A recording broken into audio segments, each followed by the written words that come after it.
Sir, అంటే కూటమి ప్రభుత్వం ఏర్పడడానికి ముఖ్యమైన కారణం పవన్ కళ్యాణ్ గారు అని చాలామంది అంటూ ఉన్నారు. మీరు ఏ విధంగా ఫీల్ అవుతున్నారు?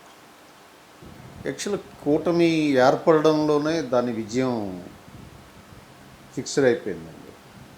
ఎందుకంటే కూటమిని ఏర్పాటు చేయడంలో పవన్ కళ్యాణ్ గారు చాలా ముఖ్య పాత్ర పోషించారు.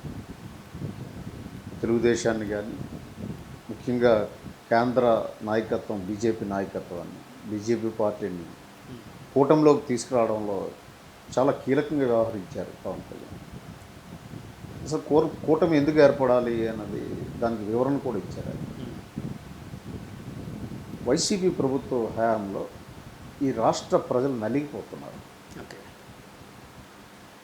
రాజ్యాంగ వ్యతిరేక పాలన, నియంత పాలనతో ప్రజలు సమిధులైపోతున్నారు. కాబట్టి ముందు ప్రజల్ని కాపాడాలి అన్న ఉద్దేశంతో పవన్ కళ్యాణ్ గారు ఆ చర్యలు తీసుకున్నారు. ఆ దిశగా కృషి చేయడం జరిగింది. ఆ కృషి ఫలించింది. అద్భుతమైన మెజారిటీతో ఆంధ్ర రాష్ట్ర ప్రజలు ఈ రాష్ట్రంలో కూటమి ప్రభుత్వాన్ని అధికారంలోకి తీసుకురావడం చాలా మంచి శుభపరిణామం. ఓవరాల్గా దీని అంతటికీ కూడా ముఖ్య పాత్ర ఎవరు పోషించారు? ఒక రకంగా చెప్పాలంటే క్రికెట్ పరిభాషలో మనం చెప్పుకోవాలంటే man of the match, man of the series కూడా మా అధ్యక్షులు గౌరవనీయులు పవన్ కళ్యాణ్ గారు.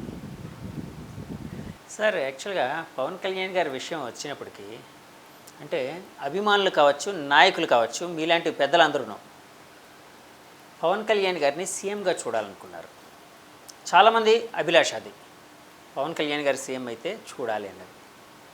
కానీ పరిస్థితుల రీత్యా కావచ్చు, అంటే రాజకీయ పరిస్థితుల డిమాండ్ వలన కావచ్చు, ఒక కూటమిలోకి వెళ్ళారు. సో డిప్యూటీ సీఎం అనే దానికి పరిమితం అయ్యారు ఆయన. అంటే డిప్యూటీ సీఎంగా ఆయన పనితీరు ఎలా ఉంటుందో అంటే అద్భుతంగా ఉండే అవకాశం కూడా ఉండొచ్చు, కాదంటలేదు. కానీ సీఎం కాలేకపోయారు అన్న బాధ చాలామందిలోనే, అభిమానులు అయితే ఉందండి. అంటే వాళ్ళు ప్రదర్శించకపోవచ్చు కానీ నిగూఢంగా అయితే ఉంది వాళ్ళలోని. అలాంటి బాధ మీకు ఏమైనా ఉందా? అటువంటిది ఏం లేదండి. రాజకీయ ప్రక్రియ ఇది. సో గమ్యం ఏంటంటే జనసేన పార్టీ అధికారంలోకి రావాలి, ఈ రాష్ట్ర ప్రజలకి మంచి చేయాలి, సామాజిక పరివర్తన తీసుకురావాలన్నది మా అల్టిమేట్ గోల్. ఓకే. సో సి పాలిటిక్స్ ఏంటంటే ఇట్ ఈజ్ ఎ ప్రాసెస్.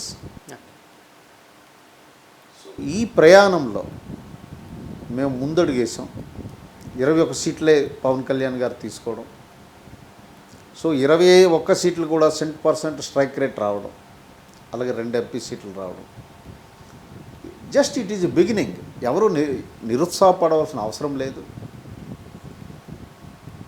తగు సముచిత రీతిలో ఆయన ఉప ముఖ్యమంత్రి అయ్యారు.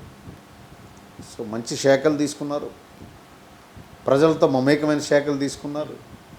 వారి పనితీరు కూడా ఈ రాష్ట్ర ప్రజలు గమనిస్తారు. ఓకే. సో ఈ ప్రయాణంలో ఇంకా మనం ఎంతో జర్నీ చేయవలసి ఉంది. కాబట్టి ఇప్పుడు దాని మీద అప్సెట్ అవ్వడాలు ఇవన్నీ అభిమానులు కానీ, కార్యకర్తలు కానీ, నాయకులు కానీ ఎవరికి ఏం లేదండి. అందరూ చాలా సంతోషంగా ఉన్నారు. అన్నిటికంటే మించి ఓకే, ఈ రాష్ట్ర అభివృద్ధి ఆకాంక్షించి ప్రజలను రక్షించడానికి ఏదైతే పవన్ కళ్యాణ్ గారు తీసుకున్న నిర్ణయానికి జన సైనికుల నుంచి రాష్ట్ర నాయకత్వం అందరూ కూడా కట్టుబడి పనిచేశారు.